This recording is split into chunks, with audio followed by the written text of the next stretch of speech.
तो 14 तारीख को अगर मगर लेकिन नहीं, जीत हार का फैसला अल्लाह सुब्हानहू तआला करता है। हम लोग चाय की दुकान पे बैठ करके कहते हैं अजी सरकार तो इसकी बन रही, सरकार उसकी बन रही, लेकिन जाटों का बेटा कभी अगर मगर लेकिन नहीं, सरकार किसकी बन रही उसे इससे मतलब नहीं।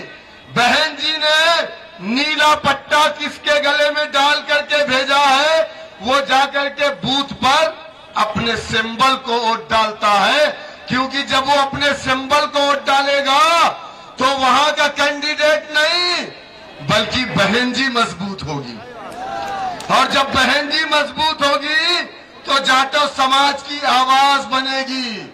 आप साइकिल को वोट डालेंगे तो यादव समाज मजबूत होगा, पतंग को वोट डालेंगे तो बैरिस्टर असदुद्दीन ओवैसी साहब मजबूत होंगे, यानी आप मजबूत होंगे।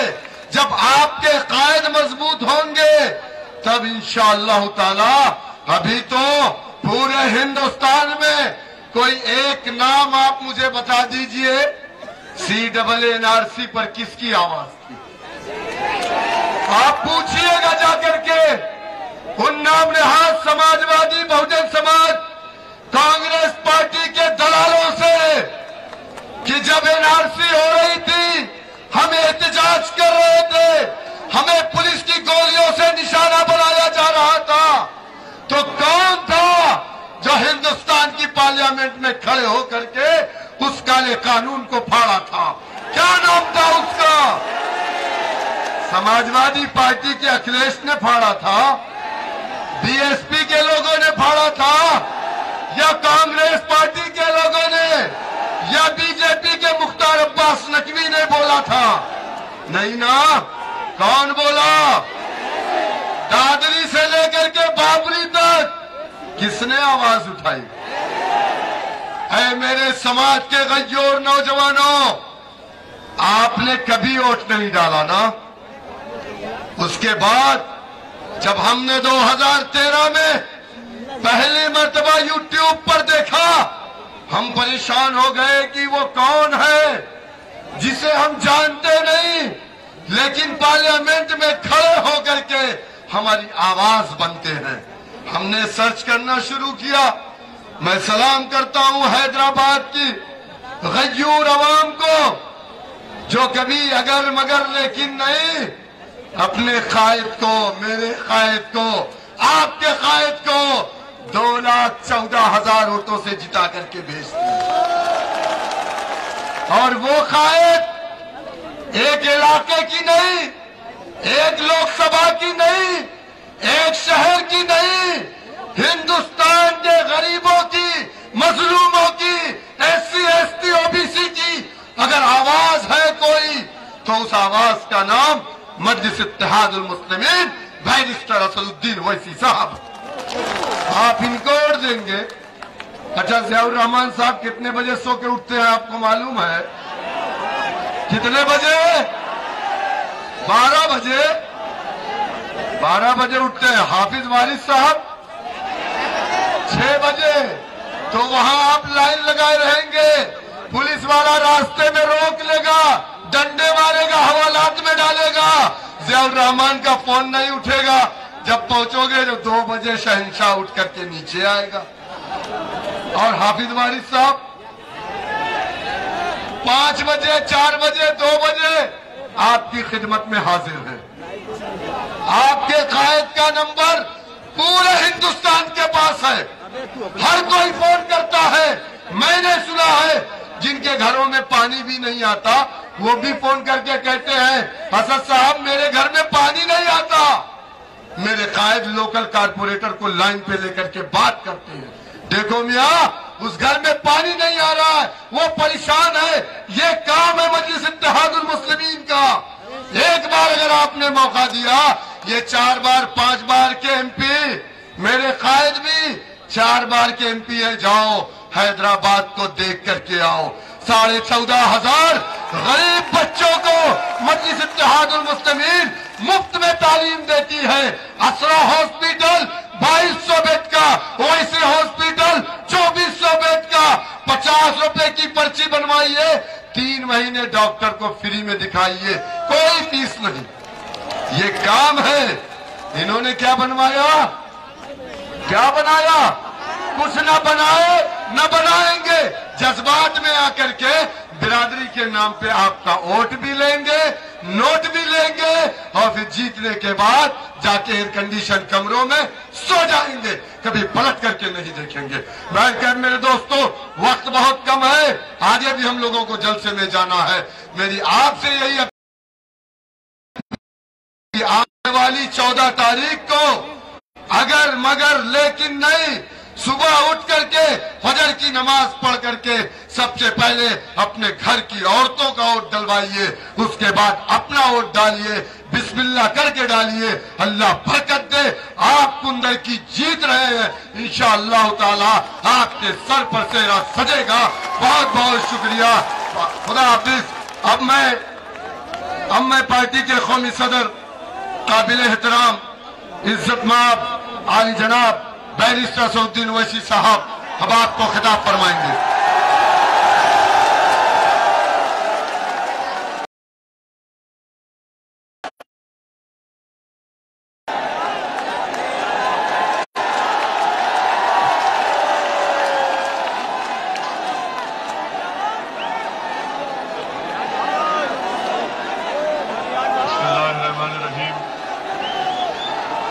अस्सलाम वालेकुम वरहमतुल्लाहि वबरकातुहू।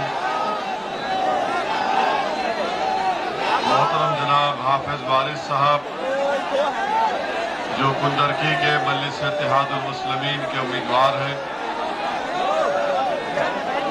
मोहतरम जनाब शौकत साहब, जो उत्तर प्रदेश के मजलिस इत्तेहादुल मुस्लिमीन के सदर हैं,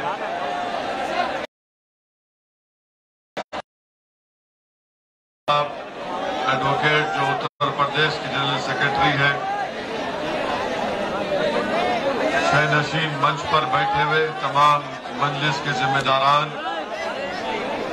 मेरे गयूर नौजवान साथियों, बुजुर्गों, और आज मेरी ये खुशकिस्मती है कि हमारे दरमियान में कुंदरकी की एक मशहूर और बुजुर्ग शख्सियत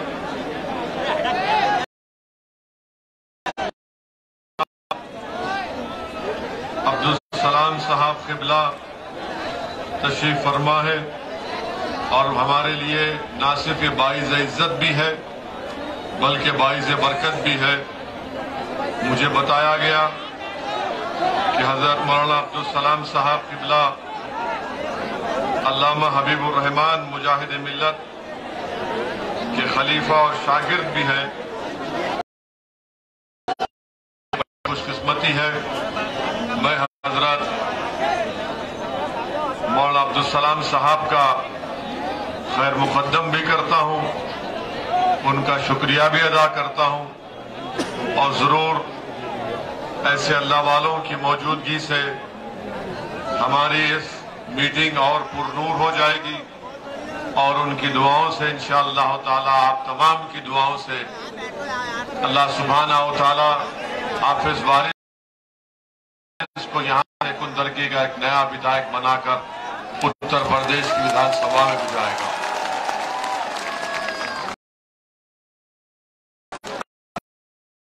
बुजुर्गों, 14 तारीख के दिन मेरी आप तमाम से अपील है, पूरे कुंदरकी की जनता से, अवामुन्नास से, कि आप अब की बार अपने वोट का सही इस्तेमाल करिए, ताकि आपको कुंदरकी से एक मुखलिस, ईमानदार विधायक मिले, एमएलए मिले, जो जीतने के बाद किसी पर भी जुल्म बल्कि आपका खादिम बनकर रहे,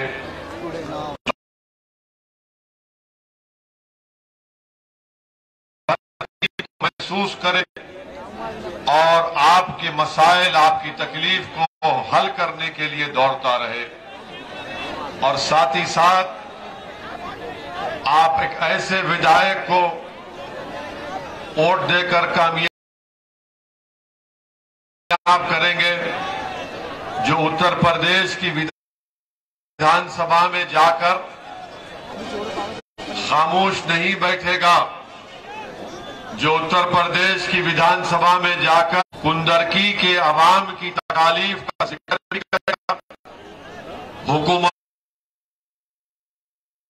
वक्त से सवालात करेगा और जालिमों के जुल्म का जिक्र करके उनको मजलूमों को इंसाफ भी दिलाएगा। ये काम मेरी नजर में हाफिज वारिस साहब ही कर सकते हैं, ना समाजवादी के उम्मीदवार कर पाएंगे। इसलिए नहीं कर पाएंगे, समाजवादी पार्टी में इजाजत नहीं है जबान खोलने की और बसपा में इजाजत नहीं है बगैर इजाजत के सांस लेने की। तो एक तरफ ना जबान खोल पाएंगे भैया के सामने, दूसरी तरफ बहन जी के सामने सांस भी नहीं ले पाएंगे और हम घुटन की जिंदगी नहीं गुजार सकते। हम ना खामोश बैठेंगे, ना किसी के सामने डर कर सर झुकाएंगे, बल्कि जब दुनिया में आए तो पहले आपने 3 मर्तबा वोट दिया और क्या हासिल हुआ आपको? यहां पर बच्चों पर मुकदमे, जमीन पर कब्जा, गांव-गांव में लड़ाई लगाना, ये काम आपको दिया गया था करने के लिए, वो ये काम किए। और समाजवादी पार्टी में अब मुस्लिम अल्पसंख्यक समाज के नेताओं की कोई अहमियत नहीं है। आजम खान जेल में है और अखिलेश बाहर हैं।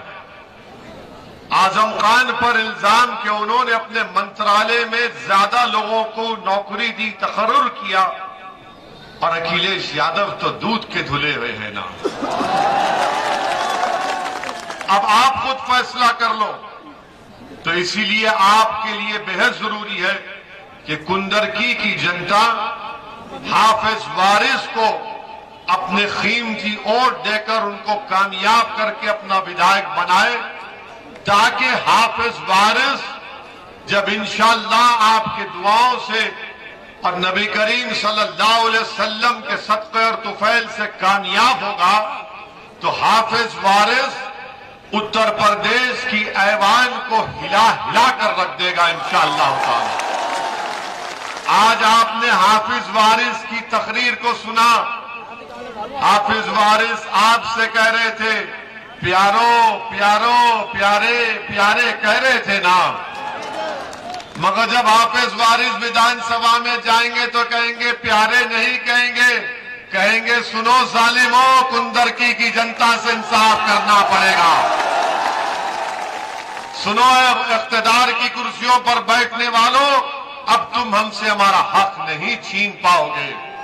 ये जबान, ये बेबाकी समाजवादी पार्टी अपने अल्पसंख्यक नेताओं को इजाजत भी नहीं देगी बोलने की, इसलिए कि समाजवादी पार्टी में ये तय हो चुका है कि जो भी अल्पसंख्यक समाज का नेता होगा, मुसलमान उससे कहा जाएगा कि तुम्हारे सिर्फ 2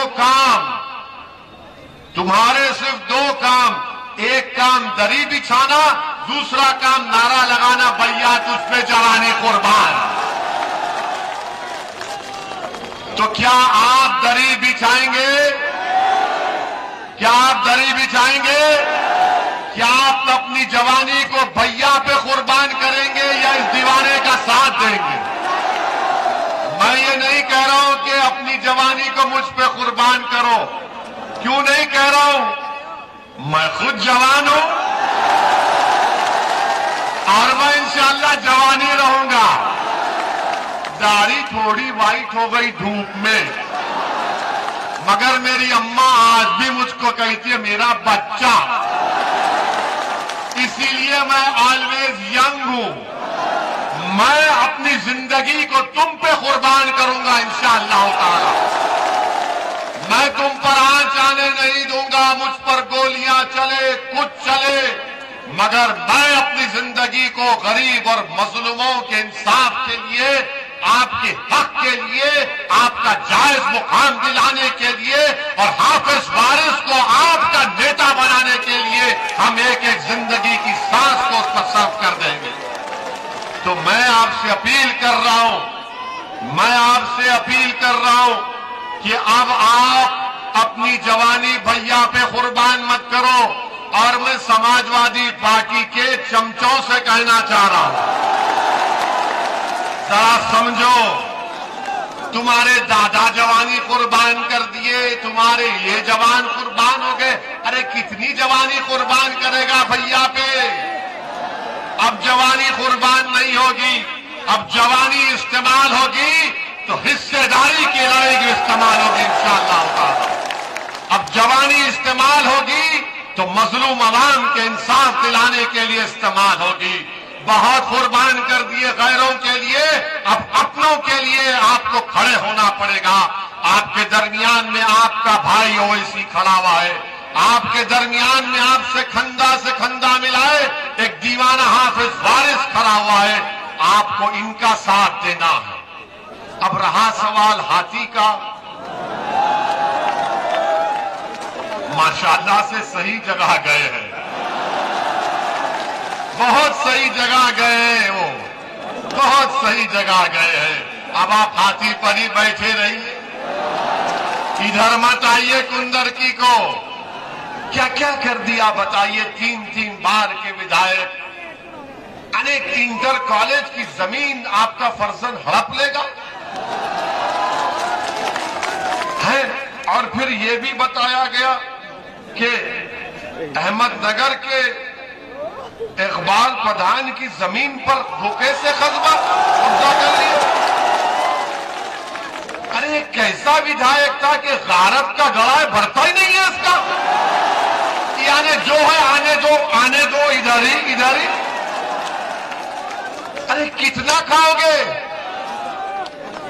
कफन जब पहनकर खबर में जाएंगे तो उसमें जेब नहीं रहता ना, उसमें तो सिर्फ आमाल जाएंगे। मगर ये तो बोल रहे कहां से भी आता, आने दो।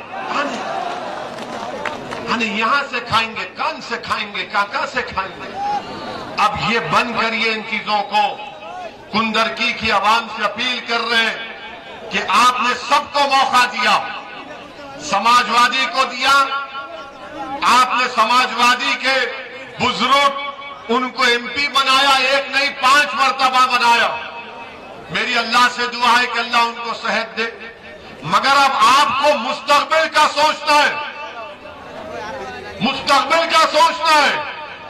आपको ऐसे आदमी की जरूरत है जो नौजवानों की तकलीफ को समझे, जो बुजुर्गों की इज्जत करे, नौजवानों की रहबरी करे, मां और बहनों की इज्जत का ख्याल रखे और आपके लिए लड़े इस कुंदरकी विधानसभा के लिए। और हाफिज वारिस से बेहतर कोई नहीं है, हाफिज वारिस से बेहतर कोई आपके वोट का मुस्तहिक नहीं है।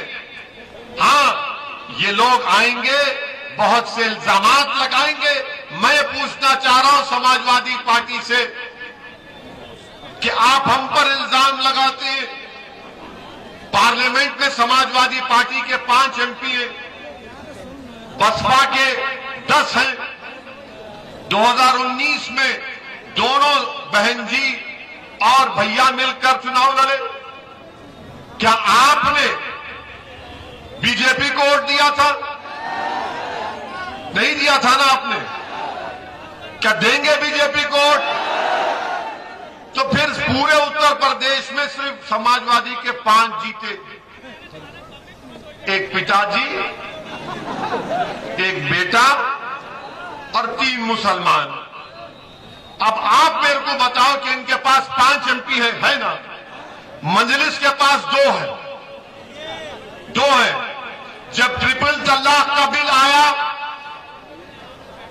तीसरी मर्तबा पार्लियामेंट में आया ट्रिपल तलाक का बिल, समाजवादी का कोई एमपी बोला? अगर बोला तो क्या बोला देख लो, यूट्यूब पर है। क्यों नहीं बोले? आप तो कौम के नाम पर वोट लिए थे ना, आप तो कौम को जज्बात में लाकर वोट लिए थे, तो कौम के बारे में क्यों नहीं बोला गया? आपने खौम खौम खौम कर दिया और आप भूल गए जुलाई 2019 में अमित शाह मोदी ने पार्लियामेंट में कानून लाया यूएपीए। उस कानून में अगर किसी को गिरफ्तार किया जाता है तो उसको जेल में 120 दिन जेल में रखा जा सकता है, डिटेंशन में। उस कानून में यह गुंजाइश है कि दिल्ली में एक इंस्पेक्टर बैठकर कुंदरकी के किसी भी नौजवान को टेररिस्ट घोषित कर देता है। 5 एमएलए थे ना, 3 मुसलमान, एक पिताजी एक बेटे। उस कानून की तायीद कौन की है मालूम आपको? पूछो इन लोगों से। समाजवादी पार्टी उस कानून की तायीद की थी। कहां गया कौम कौम के नाम पर भीख मांगकर वोट मांगने वालों? उस कानून के तहत आज दिल्ली के जेल में बच्चे सड़ रहे हैं।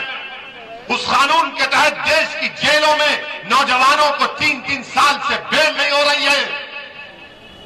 सपा ने तायीद की, बसपा ने तायीद की, कांग्रेस ने तायीद की। 5 इनके एमपी खड़े हो गए मोदी अमित शाह के साथ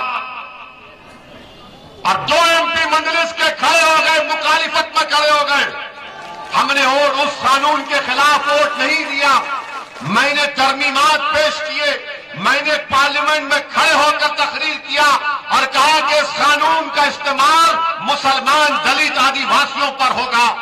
मैंने उस कानून के खिलाफ कांग्रेसी और समाजवादी से कहा कि एक दिन तुम लोग जब जेल में जाओगे तुमको तकलीफ मालूम होगी, जेल की तकलीफ क्या होती। जब कहा गई कौम की मोहब्बत, जब नहीं नजर आई कौम की मोहब्बत, लोकसभा में समाजवादी ने सपोर्ट किया अमित शाह को और फिर राज्यसभा में समाजवादी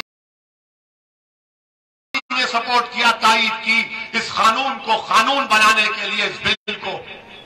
आप बताइए फिर आप मुरादाबाद में, संभल में और फिर यहां आकर बोलते हैं कि मैं कौम का हूं, मैं तुम्हारा हूं। अरे भाई तुम यहां बोलते हो तो पार्लियामेंट में क्यों नहीं बोल सके?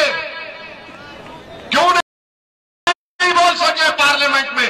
इसलिए कि ये भैया ने कहा कौम कौम संभल में करना, यहां पर हम करेंगे। ये तुम्हारी ताकत है, ये तुम्हारी ताकत है कि कानून बन रहा है नौजवानों को पीसने के लिए, नौजवानों को उनके बर्बाद करने के लिए, और आपकी जबान नहीं खुलती। क्या किया डॉक्टर एसपी हसन ने? क्या किया जनाब बर्श साहब ने? क्या आपने वोट नहीं किया? आपकी पार्टी ने सपोर्ट नहीं किया? बोलो इस बात को। तुमने कानून बनाया बच्चों को बर्बाद करने के लिए, तुमने मोदी अमित शाह का साथ किया और ओवैसी पर उंगली उठाते, बी टीम का ओवैसी पर उंगली उठाते कि मेरे खड़े से बीजेपी को फायदा होता। अरे मेरे गाड़ी पर गोलियां चलती है, मेरी गाड़ी पर गोली चलती है, मुझको मारने की कोशिश की जाती है और हमको ही निशाना क्यों बनाया जाता?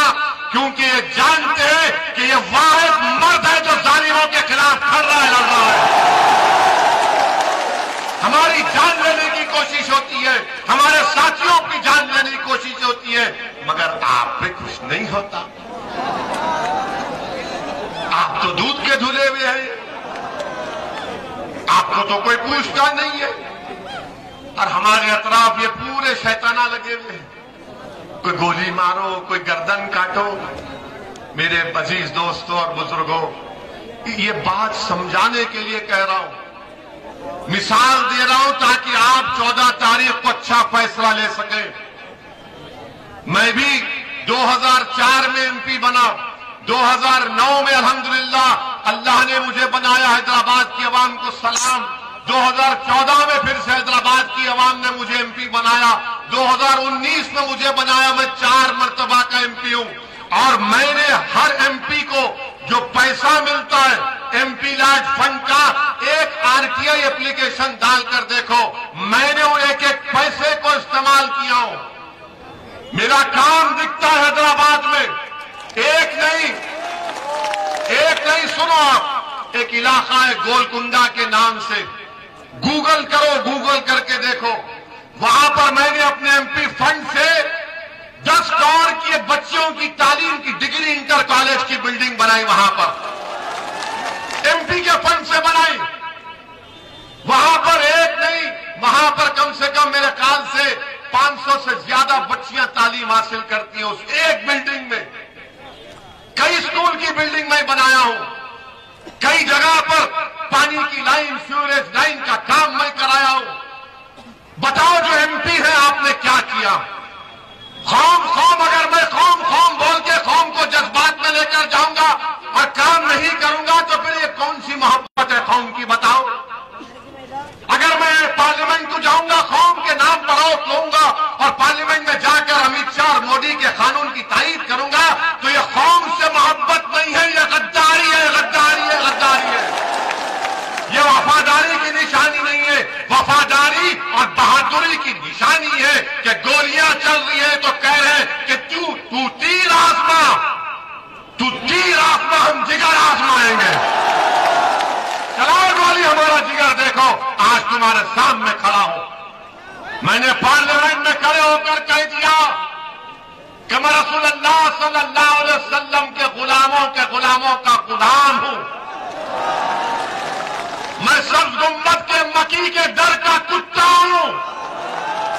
मुझे सिक्योरिटी की जरूरत नहीं है, बस मुझे इतना चाहिए कि हशर के मैदान में जब कमली वाले होंगे तो आका कह दे कि ये मेरा कुत्ता आया है, बहुत काफी है मेरे लिए इतना काफी है।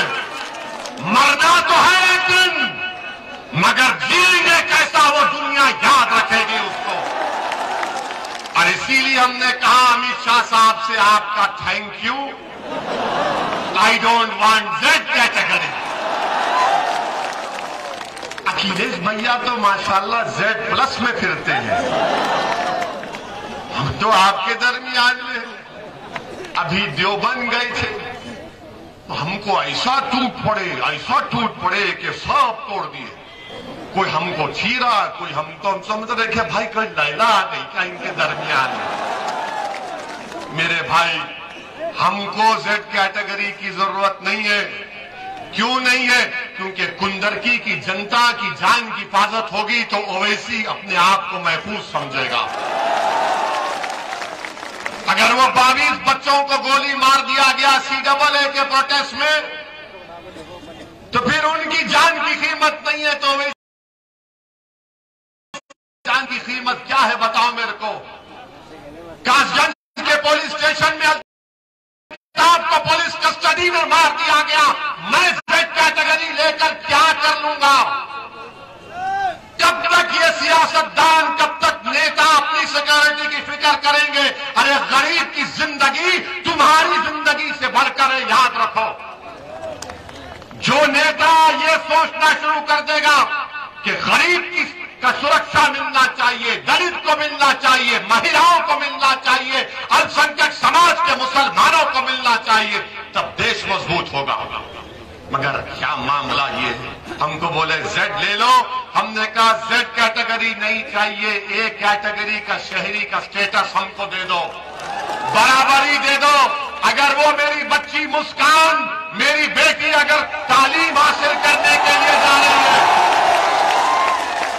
वो बेटी कॉलेज में तालीम हासिल करने के लिए जा रही और 30 गुंडे उसको घेर लेते हैं, ओवैसी क्या करेगा Z कैटेगरी लेके?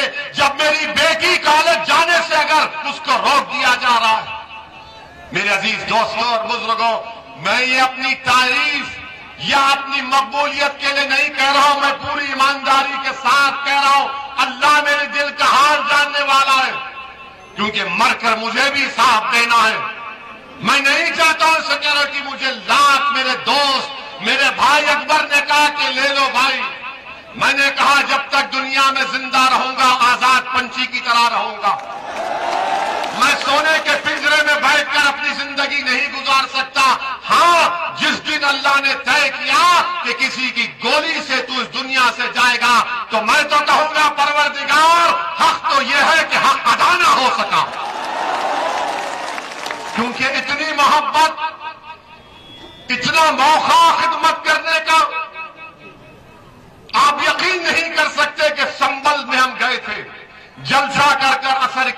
नमाज का वक्त हुआ, मस्जिद का नाम याद नहीं आ रहा, मस्जिद में नमाज पढ़कर हम निकले, एक अपाहिज है, साइकिल पर है, हमसे हाथ मिलाया और कहा कि ओवैसी तेरे लिए 100 रुपये। मैंने कहा क्यों? उसने कहा मेरे पास यही दौलत है, तू रख ले। यकीन मानिए मैं जज्बाती हो गया, उस 100 रुपये को उठा के रखा हूं, जिंदगी भर कभी उसको इस्तेमाल नहीं करूंगा। अगर मैंने जिंदगी में दौलत कमाई तो वो 100 रुपये कमाए जो गरीब अपाहिज ने मुझे दी। मेरे अजीज दोस्तों और बुजुर्गों, यही बात आपको बताना था। ये मजलिस जब राजनीति सियासत करती है तो हमारे लिए कोई तिजारत नहीं है, कोई दौलत कमाने का जरिया नहीं है।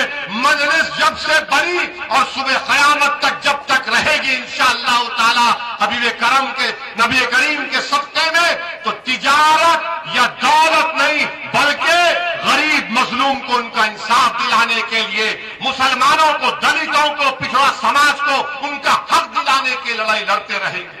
इसीलिए हमसे दुश्मनी है, इसीलिए समाजवादी पार्टी के नेताओं के ख्वाब में हम आते हैं, उनके घर वाले नहीं आते। आज कुंदरकी में इतनी बड़ी मीटिंग हो गई, अब भैया परेशान होंगे, अब भैया लगाए होंगे फोन डॉक्टर साहब को, ये इतनी भीड़ कहां से जमा किया?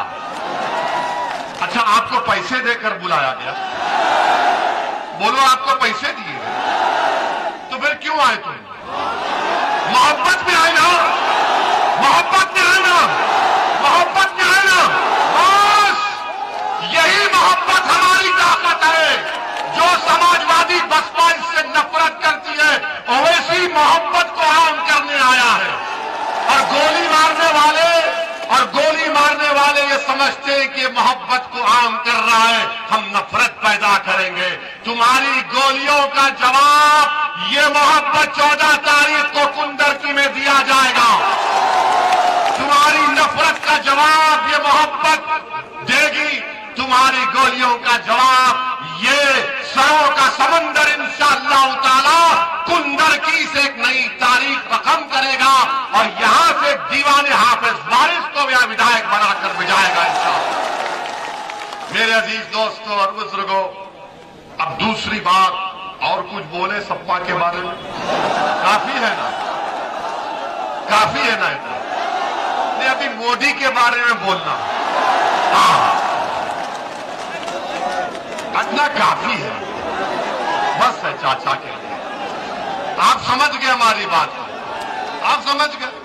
अच्छा बसपा के बारे में तो छोड़ दीजिए, अब वो हाथी पे बैठी हैं, भाई बैठने दीजिए हाथी पे, तो वो हाथी उनको जंगल में ही ले जाएगा।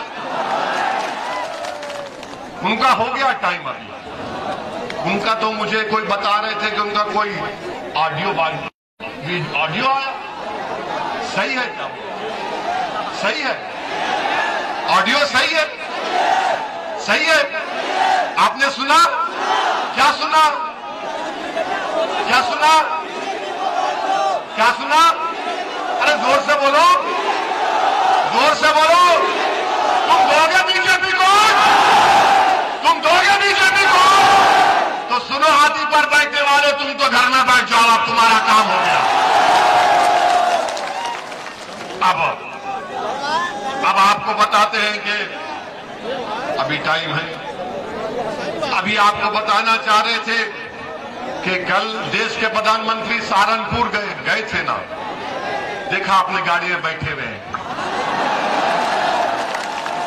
लोगों को बोल रहे हैं कि अलविदा मैं जा रहा हूं, मैं जा रहा हूं। तो देश के प्रधानमंत्री ने अब वो करेंगे, वो भी करेंगे, आखिर में करेंगे, वो आखिर में करेंगे। अरे सब होगा आज कोई बाकी चीज नहीं रखेंगे, तुम्हारे दिल को मुतमईन करके भी जाएंगे इंशाअल्लाह। तो कल प्रधानमंत्री ने सुनिए, हाँ जिंदा रहेंगे इंशाअल्लाह। कल प्रधानमंत्री ने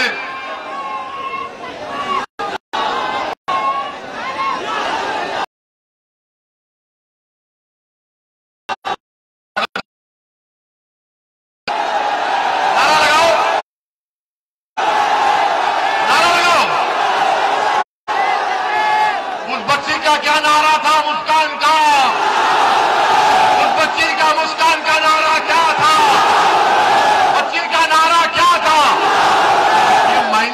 तुम बोले, तुम पर केस, वरना मीडिया वाले बोलेंगे ये भड़काओ भड़काओ कर रहा था। हम नहीं बोले ना। हाँ बैठिए आराम से, अभी जोश, अरे इतना जोश में नहीं आई, बैठो आराम से। अरे तुम तो इतना जोश में आ गए कि अब तो भैया तो परेशान नहीं हो जाएंगे। तो कल सहारनपुर में देश के प्रधानमंत्री आकर एक तकरीर करते हुए कहा, देश के प्रधानमंत्री ने कि भाइयों बहनों, हमने मुस्लिम महिलाओं के लिए ट्रिपल तलाक का कानून बनाया। मोदी जी आपको बड़ी मोहब्बत है, मगर देश के प्रधानमंत्री ये बताना भूल गए कि ट्रिपल तलाक का कानून मुस्लिम महिलाओं की बर्बादी का बाइस बन रहा है। अगर कोई मुसलमान ट्रिपल तलाक कहता है तो गुनाह करता है। ये उलमाओं ने कहा, मैंने नहीं कहा। मगर मोदी जी क्या बोलते हैं कि कानून के लिहाज से शादी खत्म नहीं हुई, मगर उस पर एफआईआर होगा, वो जेल को जाएगा, और जेल में अगर कोर्ट उसको 2 साल की सजा देती है तो मोदी जी का कानून ये कहता है कि 2 साल वो जेल में रहेगा और हमारी बेटी उसके निकाह में रहेगी और 2 साल तक शादी नहीं कर सकती। वो जेल में रहेगा, हमारी बच्ची बाहर रहेगी।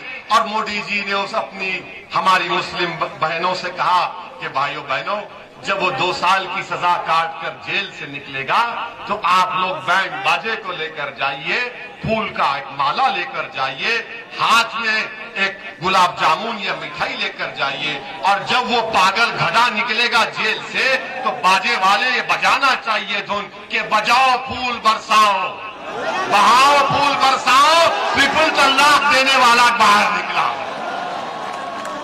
आप बताइए वो औरत कोर्ट में कैसा प्रूफ करेगी?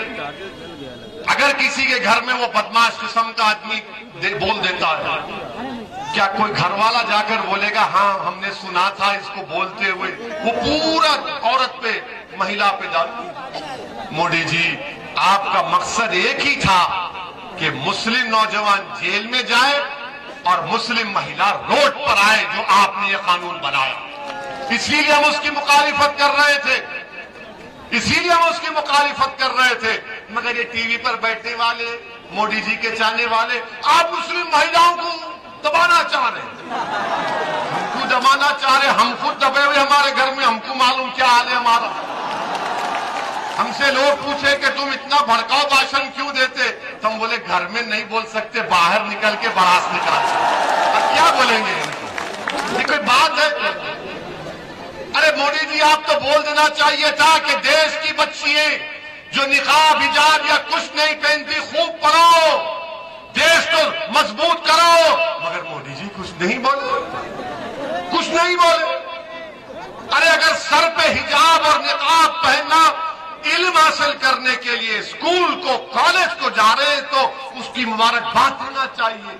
मगर सुन लो, हम जब तक जिंदा रहेंगे इंशाअल्लाह ताला दाढ़ी भी रखेंगे, टोपी भी पहनेंगे, निकाब और हिजाब पहनकर इस मुल्क की जमहूरियत को मजबूत करेंगे। हम इस पर कॉम्प्रोमाइज नहीं करेंगे। हाँ, कोर्ट का फैसला आएगा, देखेंगे क्या होगा। मगर अगर आप तय करेंगे कि मैं क्या खाऊंगा, क्या पहनूंगा, मेरी बेटी हिजाब पहनेगी या नहीं पहनेगी, नहीं, मेरी बेटी है और मेरी बेटी बासलाहियत है, वो उसके पास बाइख्तियार है, वो पसंद करेगी तो पहनेगी, और जब पहनेगी तो आप उससे नहीं उतरा सकते, नहीं उतरवा सकते इंशाअल्लाह। और मैं जानता हूं, आप जानते कि हिजाब और निकाब पहनकर मुस्लिम बच्चियां डॉक्टर बन रही हैं, इंजीनियर बन रही हैं, गाड़ी चला रही हैं, मोटरसाइकिल चला रही हैं, अरे हर मामलात में आगे बढ़ रही है। आपको इससे बड़ी जलन क्यों हो रही है? बड़ी जलन हो रही। अरे मेरे घर का मामला है ना, मेरे घर में अगर कुछ हो रहा है तो तुझको क्या फिक्र? नहीं, तेरे घर में मैं झांक कर देखूंगा क्या हो रहा है। अब बताइए कौन सी पॉलिसी है? भारत के संविधान में चॉइस, यानी आपको जो चीज पसंद है वो फंडामेंटल राइट हो चुका है। सुप्रीम कोर्ट का जजमेंट है पुट्टू स्वामी का। अब ये लोग बार बार मेरे को परसों टीवी चैनल पर एक बुलाए, हमको बोले नहीं ये हिजाब और नकाब से महिलाओं को दबाया जाता है। मैंने कितने महिलाओं को जानती है आप, मुस्लिम महिलाओं को? कहां दबाते हैं हम तो चाहते हैं कि तरक्की करे। आप स्कूल नहीं खोलना चाहते कुंदरकी में, स्कूल खोले, पढ़ाई का इंतजाम किया, गवर्नमेंट का डिग्री कॉलेज गए, कुछ नहीं, मगर आप ऊपर से ये सब बातें हो रही हैं। बहरहाल मेरे अजीज दोस्तों और बुजुर्गों, हम आपसे अपील करना चाह रहे हैं कि अपनी शनाख्त को बरकरार रखिए, अपनी शनाख्त को बरकरार रखिए, गीरत को बरकरार रखिए, अपनी हमियत को बजिंदा रखिए। और अगर आप अपनी शनाख्त को खत्म कर देंगे, अपनी हमियत को, अपनी गीरत से दस्तबरदार हो जाएंगे, तो दुनिया में कुछ हासिल नहीं होगा।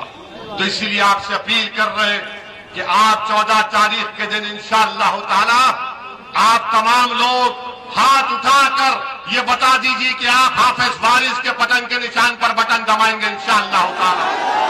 पूरे उठाइए।